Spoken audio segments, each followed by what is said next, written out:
We're now at stop 4, and if you look at these rocks, you notice they're different than what we've seen.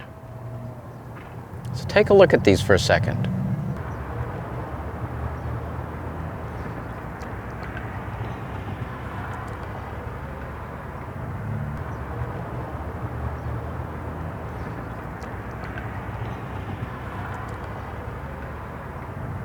You'll notice that these are more of a tan color, almost a little greenish, and they also have some kind of funny contortions in them.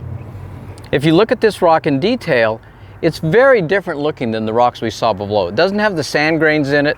It has a few little layers, but not obvious. When we look at a rock like this with a hand lens, with a magnifying glass, we can see that this rock looks like it used to be a volcanic ash. Not only is this rock a volcanic ash, it also has some very thin layers up here, and you can see some of these layers down here. This kind of volcanic ash is formed when the ash is blown up into the sky and then settles slowly. There are variations in the eruption, and so you get some variations in the ash that accumulates. This unit is only about this thick, a couple meters, and so it's still within that section of reddish brown sandstones and siltstones. So as a geologist, we probably wouldn't map this separately because it's so thin. You could represent it with a little line on a map, but you couldn't map the upper and lower contact of it.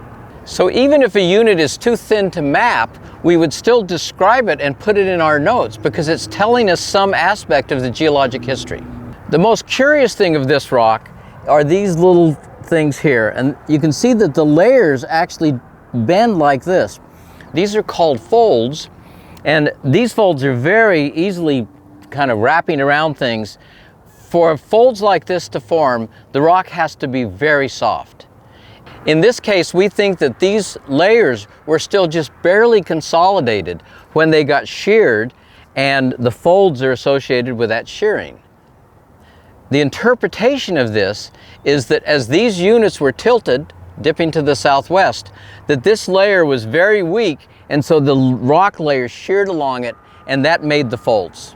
At this locality at stop 4, we're still on bedrock. There is more of the reddish brown unit below us, and at the base of the hill is a contact between these bedrock units and the alluvium.